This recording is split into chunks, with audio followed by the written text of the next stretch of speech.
Hello दोस्तों, Urdu लाजी official channel की marathon class में आप सभी का खैर मकदम है। आज हम लोग बीपीएससी यानी बिहार में जो एग्ज़ाम हुए हैं जो इसके ओल्ड पेपर को मैं हल करूँगा। ठीक है, तो इसको आप लोग ध्यान से देखिए, वीडियो आपको ज़रूर पसंद आएगा क्योंकि एक सवाल से जुड़े कई सवाल को मैं बताऊँगा। इसमें देखिए, पहला सवाल है कि किसी शख्स की तहरीरी तस्वीर कशी को क्या कहते हैं। किसी शख्स की तहरीरी तस्वीर कशी यानी मान लीजिए कोई शख्स है, उसका उसकी जो है उसका होलिया बताना है हमको, है ना, कि वो जो है उसका बाल ऐसे है, उसकी दाढ़ी ऐसे है, उसका पेट ऐसे है, उसकी लंबाई ऐसे है, उसकी चौड़ाई ऐसे है, उसका रंग ऐसे है, उसकी आदत ये है। उनके तमाम चीज़ों को कलम बंद कर देना, लिख देना, यानी वो कैसा है उसी चीज़ को लिख देना। जब लिख करके बताएंगे तो उसको कहेंगे खाका। तो तहरीरी तस्वीर का मतलब होता है खाका, उसका जो है तहरीर के ज़रिए एक खाका खींच देना, यानी उसके बारे में लिख देना, इसी को कहते हैं खाका। समझ में आ गया ना। और उर्दू के पहले खाका निगार कौन है? मौलवी नज़ीर अहमद का खाका किसने लिखा था? मिर्ज़ा फ़रहतुल्लाह बेग ने। तो उर्दू के पहले खाका निगार मिर्ज़ा फ़रहतुल्लाह बेग। और उन्होंने एक खाका और लिखा है एक वसीयत की तामील में। एक वसीयत की तामील में ये वहीदुद्दीन सलीम पानीपती का खाका लिखा है। तो इनका दो खाका बहुत मशहूर है। एक अपने उस्ताद मौलवी नज़ीर अहमद का खाका लिखा है, मौलवी नज़ीर अहमद की कहानी कुछ मेरी कुछ उनकी ज़बानी। और एक लिखा है वहीदुद्दीन सलीम पानीपती, जिनको सलीम पानीपती कहा जाता है, शार्ट नाम है। और उनका खाका लिखा है एक वसीयत की तामील में। हालांकि जब सलीम पानीपती ज़िंदा थे तो सलीम पानीपती ने फ़रहतुल्लाह बेग से कहा था कि आप मेरा खाका एक लिख दीजिए, आप मेरा खाका लिख दीजिए। तो उन्होंने कहा ठीक है, पहले आप बिस्मिल्लाह करिए, यानी बिस्मिल्लाह करने का मतलब कि आप पहले मर जाइए, फिर मैं आपका खाका लिख दूंगा। ये मजाकन कहा था, लेकिन इत्तेफाक से क्या हुआ कि वहीदुद्दीन सलीम पानीपती का इंतकाल हो गया, तो उन्होंने उनका खाका लिखा और उसका नाम रखा कि एक वसीयत की तामील में, यानी मैंने उनसे वसीयत की थी लिखने की, अब मैं वही खाका लिख रहा हूँ। तो एक वसीयत की तामील में ये भी खाका है। तो उर्दू के पहले खाका निगार मिर्ज़ा फ़रहतुल्लाह बेग, किसका खाका लिखा? अपने उस्ताद का, और एक वहीदुद्दीन सलीम पानीपती का। ये चीज़ हो गया। अब हम पढ़ते हैं अगले सवाल की तरफ। तौबतुन नसूह के मुसन्निफ़। तौबतुन नसूह क्या है? तौबतुन नसूह एक नावल है और इसको लिखा है मौलवी नज़ीर अहमद ने। इसका जवाब हो जाएगा मौलवी नज़ीर अहमद। मौलवी नज़ीर अहमद उर्दू के पहले नावल निगार हैं और ये इन्होंने इस्लाही नावल ज़्यादा लिखी हैं। मौलवी नज़ीर अहमद के ज़्यादातर नावल इस्लाही नावल होते थे, मतलब लोगों को इस्लाह देते थे। तो इनका पहला नावल है मरातुल उरूस, जो 1869 में लिखा गया है। और ये जो तौबतुन नसूह है ये लिखा गया है 1874 में। 1874 में लिखा गया है ये तौबतुन नसूह। तौबतुन नसूह के माने होता है सच्ची तौबा। इसके माने क्या होता है? सच्ची तौबा। और इस नावल का जो माखज़ लिया है इन्होंने, मटेरियल कहाँ से लिया है? ये एक अंग्रेज़ था डैनियल डेफो, उसका नावल था फैमिली इंस्ट्रक्चर। उसका नावल क्या था? फैमिली या फैमिली इंस्ट्रक्चर उसका नावल था। ठीक है, ये चल नहीं रहा है। तो डैनियल डेफो के नावल फैमिली इंस्ट्रक्चर से माखूज़ किया है इस तौबतुन नसूह को। और एक चीज़ बता दें कि तौबतुन नसूह जो नावल है इसकी शुरुआत एक ख्वाब से होती है। और जब ख्वाब, इसमें जो नसूह किरदार रहता है ये वालिद है और ये ख्वाब देखता है और ख्वाब में देखता है कि हैज़ा की बीमारी फैली हुई है। ठीक है, इस तरीके से नावल की शुरुआत होती है। तो यहाँ इससे कई सवाल बनते हैं या बने हैं या एग्ज़ाम में आए हुए हैं कि किस नावल की शुरुआत एक ख्वाब से होती है? तौबतुन नसूह। किस नावल की शुरुआत एक हैज़ा की बीमारी से होती है? तौबतुन नसूह। और आपने पढ़ा होगा कि शऊर की रौ तकनीक का इस्तेमाल, है ना। तो आपने पढ़ा कि आग का दरिया और लंदन की एक रात, इन दोनों नावलों में हुआ है। इसके अलावा जो है इसमें बता दें कौन सी तकनीक है, इसमें ख्वाब की रौ तकनीक का इस्तेमाल किया गया। ख्वाब की रौ माने किसी चीज़ की शुरुआत ख्वाब से होना, तो इसमें ख्वाब की रौ एक है। समझ गए ना। तो यहाँ 3 पॉइंट आपको मिला। तो ये तौबतुन नसूह हो गया। ये जो है मौलवी नज़ीर अहमद का नावल है, 1874 में लिखा गया है। और ये डैनियल डेफो का नावल फैमिली स्ट्रक्चर से माखूज़ है और इसकी शुरुआत एक हैज़ा की बीमारी से होती है, एक ख्वाब से होती है और ख्वाब की रौ तकनीक का इस्तेमाल इसमें किया गया। समझ में आ गया। फिर आगे देखिए सवाल नंबर 53 कि बागो बहार कहाँ लिखी गई है। तो बागो बहार आपको मालूम है कि मीर अमन ने लिखी थी फोर्ट विलियम कॉलेज में। बागो बहार कहाँ लिखी गई है? फोर्ट विलियम कॉलेज में लिखी गई है, कलकत्ता में लिखी गई है। इसको लिखा है मीर अम्मन ने लिखा है। और ये जो है फोर्ट विलियम कॉलेज की सबसे मशहूर किताब है। अगर पूछा जाए फोर्ट विलियम कॉलेज की सबसे मशहूर किताब, बागो बहार। अगर पूछा जाए फोर्ट विलियम कॉलेज के सबसे मशहूर मुसन्निफ़ तो कौन है, वो बागो बहार के मुसन्निफ़ मीर अम्मन है। समझ आ गया ना। मीर अम्मन सबसे मशहूर मुसन्निफ़ है और मीर अम्मन की किताब बागो बहार सबसे मशहूर किताब है। ये फोर्ट विलियम कॉलेज में लिखी गई है गिलक्रिस्ट की फरमाइश पर। क्लियर है? ठीक, आगे देखिए। सवाल नंबर 54 को देखते हैं कि उर्दू की सबसे पहली नसरी दास्तान कौन सी है। तो उर्दू की पहली नसरी दास्तान ये है सबरस। कब लिखी गई है? ये लिखी गई है 1635 में। कब लिखी गई है? ये 1635 में लिखी गई है, या अगर हिजरी कहें तो 1045 हिजरी। ये हिजरी है और ये क्या है, ये ईसवी है। तो सबरस कब लिखी गई है? 1635 में या 1045 में। इसकी फरमाइश किसने की थी? इसकी फरमाइश की थी अब्दुल्ला। इसकी फरमाइश की थी अब्दुल्ला कुतुब शाह ने। अब्दुल्ला यहाँ देख लिखिए, अब्दुल्ला कुतुब शाह की फरमाइश पर सबरस लिखी गई। ठीक है। और सबरस में कुल छोटे बड़े मिलाकर के 76 किरदार हैं। कितने किरदार हैं? 76। इसमें कितने किरदार? 76 किरदार हैं। और उन किरदारों में जैसे नज़र है, दिल है, हुस्न है, जुल्फ़ है, इस तरीके से इसके छोटे छोटे कई किरदार हैं। लट है, चश्म है, दीदार है, तन, रकीब, तो ये सब इसके किरदार हैं। समझ आ गया ना। और ये एक तमसीली दास्तान है। कैसी दास्तान है? तमसीली दास्तान है, सूफियाना अंदाज में लिखी गई है। ठीक। तो सबरस के बारे में इतनी बुनियादी बातें आपको मालूम रहनी चाहिए कि उर्दू की पहली दास्तान सबरस कब लिखी गई है? 1635। कितने हिजरी में लिखी गई है? 1045। किसकी फरमाइश पे लिखी गई है? अब्दुल्ला कुतुब शाह। कितने किरदार हैं? 76 किरदार। कैसी दास्तान है? तमसीली दास्तान है। किस तरह के अंदाज में लिखी गई है? सूफियाना अंदाज में लिखी गई है। समझ आ गया ना। तो ये सबरस के बारे में हो गया। फिर हम आते हैं अगले सवाल पर। सवाल नंबर है 55।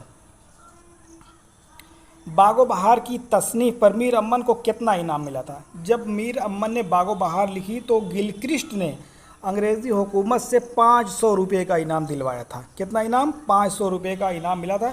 और उस समय 500 रुपये बहुत होते थे। 1800 में की बात है। फोर्ट विलियम कॉलेज कब कायम हुआ था? 1800 में। और 1801 में किताब ये लिखी गई। समझ आ गया ना। तो ये बात हो गई बागो बहार की। फिर अगला हम आते हैं कि सवाल नंबर 56। सवाल नंबर 56 पे आते हैं। ये है प्रॉमिस। प्रॉमिस माने वो तो वादा, इंग्लिश है। प्रॉमिस किसका अफसाना है? तो प्रॉमिस जो अफसाना है वो है जीलानी बानो का।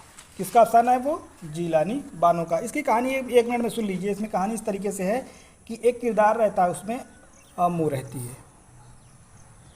इसके बारे में आप लोग देख लीजिए, क्योंकि इसके किरदार को भी पूछा जा सकता है और बहुत इंपॉर्टेंट है ये अफसाना, और बिहार में अक्सर पूछा जाता है। तो इसमें देखिए कि एक अफसाना है प्रॉमिस। तो प्रॉमिस में एक वालिदा रहती है, उसका नाम रहता है अम्मू, और उसके 4 बेटे रहते हैं। एक का नाम है जमशेद, एक का नाम है खुर्शीद, एक का नाम है रशीद, और सबसे छोटे का नाम है हमीद। ठीक है। तो इसके जो है शौहर जो रहते हैं ये वकील रहते हैं। अम्मू के शौहर क्या रहते हैं? वकील रहते हैं। तो ये दोनों शौहर बीवी हो गए। ठीक है। ये दोनों शौहर बीवी हो गए। एक मिनट।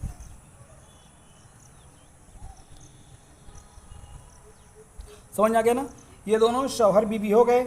अब ये जो 3 बेटे इसके हैं, जमशेद, खुर्शीद और रशीद, ये तीनों जो है पढ़ लिख करके डॉक्टर और इंजीनियर बन जाते हैं और ये चले जाते हैं अमेरिका। कहाँ चले जाते हैं? अमेरिका चले गए, वहाँ पैसा कमाने। और ये छोटा बेटा जो हमीद है, इसके वालिदैन इसको लाख पढ़ाने की कोशिश करते हैं, लेकिन जो है ये पढ़ता नहीं है और ये घर पर ही रह जाता है, ये कहीं नहीं जाता है। तो इत्तेफाक से क्या होता है कि अम्मू जो इसकी वालिदा थी, अम्मू जो है जो इसकी वालिदा है, इसकी तबीयत ख़राब हो जाती है, इसको कैंसर हो जाता है। तो इन चारों को पता चलता है, इन तीनों जो बाहर रहते हैं इनको पता चलता है कि जो है वालिदा को कैंसर हो गया है, और कैंसर हुए 2 साल हो गया है। अब वो ज़्यादा जीने वाली नहीं है और अपने आखिरी मरहले में चल रही है। तो हम लोग चलो कि जो है उससे मिल भी लें और उसको कंधा भी दे आएँ।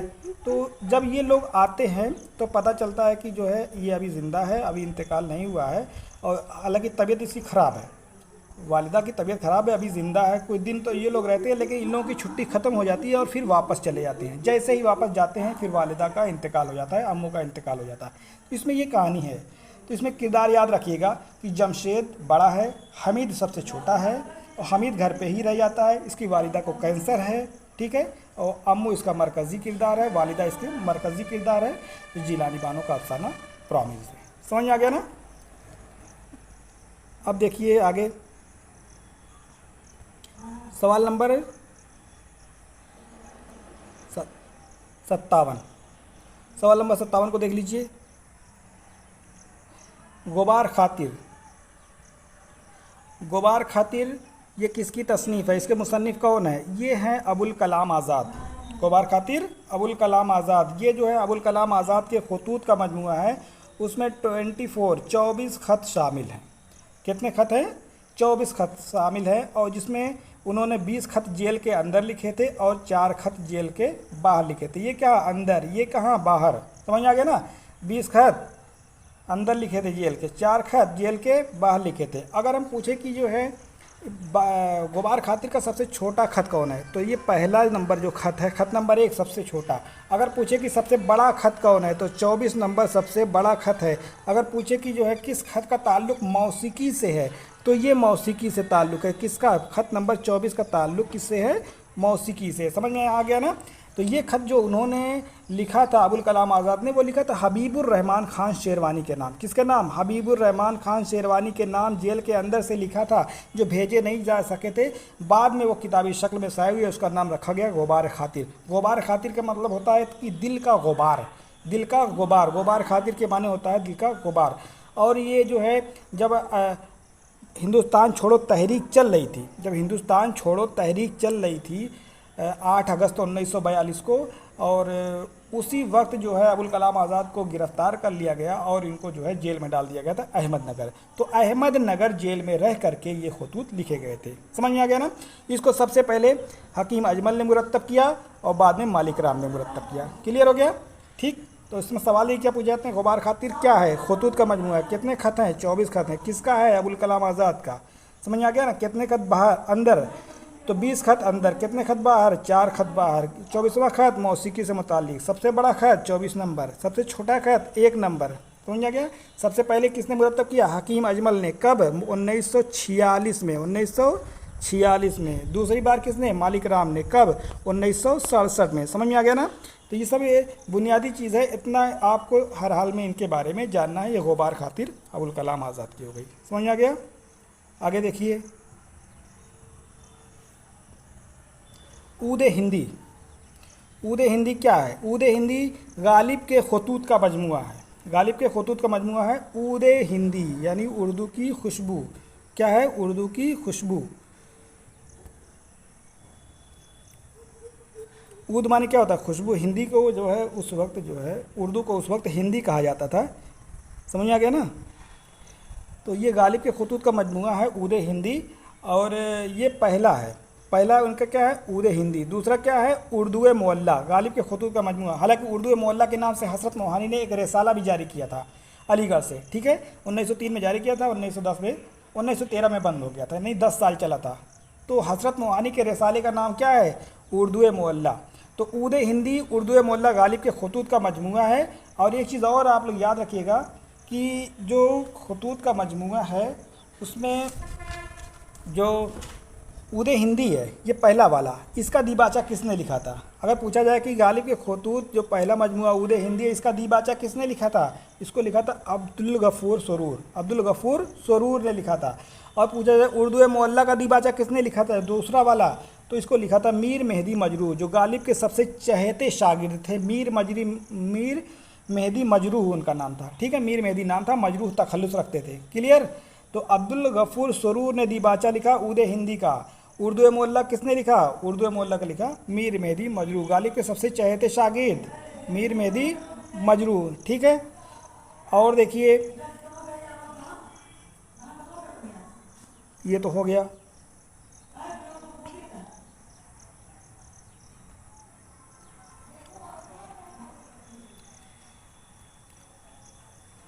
अब हम आते हैं अगले सवाल पे। बर्क कलीसा, बर्क कलीसा जो कि बहुत इंपॉर्टेंट है और इससे शेर देकर अक्सर पूछे जाते हैं कि ये जो है किस नज़म का शेर है। ये बहुत इंपॉर्टेंट है, इसको थोड़ा सा शेर भी सुन लीजिएगा और बहुत ही इंपॉर्टेंट एग्ज़ाम के नज़रिए से। बर्क कलीसा सबसे पहले किस शायर की नज़म है? ये अकबर इलाहाबादी। अकबर इलाहाबादी जो है सर सैद की ज़बरदस्त मुखालिफत की है। सर सैद का ज़बरदस्त मुखालिफ कौन करता था मुखालिफत? तो ये की अकबर इलाहाबादी ने, ठीक है। उनकी एक नज़म है बर्क कलीसा। बर्क कलीसा किसकी नज़म है? ये बर्क कलीसा जो नज़म है ये है अकबर इलाहाबादी की। और इसमें एक हिंदुस्तानी लड़का जब वहाँ जा कर के विदेशों में जा कर के अपने हिंदुस्तानी रस्म और रवाज को भूल जाता है। और इसमें ये दिखाया गया है कि ये हिंदुस्तानी एक लड़का है, वो एक कलीसा में जाता है, एक चर्च में जाता है। वहाँ एक ईसाई लड़की होती है, क्रिश्चियन लड़की होती है और उससे वो इश्क करने लगता है। और जब इजहार करता है उससे अपने इश्क का, तो उसके कुछ अशार हैं और उस अशार को वो पढ़ता है। और मतलब कि ये तो लिखा है अकबर इलाहाबादी ने, और उसमें जो अशार आए हुए हैं कि वो जो उससे इजहार इश्क करता है क्रिश्चियन लड़की से, तो वो मना करती है कि नहीं मैं तुमसे इजहार नहीं कर सकती, मैं तुमसे दोस्ती नहीं कर सकती। तो उसमें अकबर इलाहाबादी ने जो शेर लिखा है, ये शेर बार बार पूछा जाता है कि गैर मुमकिन है मुझे उन्स मुसलमानों से, उन्स माने होता है दोस्ती, ठीक है। गैर मुमकिन है मुझे उन्स मुसलमानों से, बुए खूं आती है इस कौम के इंसानों से, है ना। यानी ये बात जो है वो लड़की कहती है, वो ईसाई लड़की, वो क्रिश्चियन लड़की कहती है कि गैर मुमकिन है मुझे उन्स के इंसानों से और बुए खूं आती है इस कौम के इंसानों से। फिर कहती है कि मुझ पे कुछ, फिर ये लड़का कहता है कि मुझ पे कुछ वजह अताब आपको ए जान नहीं, नाम ही नाम है वरना मैं मुसलमान नहीं। फिर कहता है कि मेरे इस्लाम को एक किस्से माजी समझो, हंस के बोली कि तो फिर मुझको भी राज़ी समझो। तो ये बहुत ही मशहूर शेर है, बर्क कलीसा का है। बर्क कलीसा अकबर इलाहाबादी की नज़म है, ठीक है। तो बर्क कलीसा किसकी नज़म है? अकबर इलाहाबादी की। सर सैद का सबसे बड़ा मुखालिफ अकबर इलाहाबादी, ठीक है। तंज़िया शायर अकबर इलाहाबादी। आगे देखिए, एक और देख लीजिए 60 नंबर कि मरसिया की तमहीद को क्या कहते हैं? मरसिया की तमहीद माने शुरुआत। अगर पूछा जाए कि कसीदा की तमहीद को क्या कहते हैं, तो कसीदा में चेहरा होगा, क्योंकि चेहरा सरापा कसीदा में होगा तस्बीब गुरेज मदा दुआ होता है ना उसमें। तो कसीदा की तस्बीब, कसीदा में जो होगा उसकी तमहीद को क्या कहेंगे? तशबीब कहेंगे। उसी तरीके से मरसिया की तमहीद जो होगी वो चेहरा, पहला जुज़, समझिए ना, पहला जुज़ जो होगा वो मरसिया को होगा। अब इसके बाद दूसरी वीडियो बना देते हैं। और ये वीडियो कैसा लगा आप लोग ज़रूर कमेंट करके बताइए, ताकि और अच्छी सी वीडियो बनाई जा सके। अस्सलाम वालेकुम।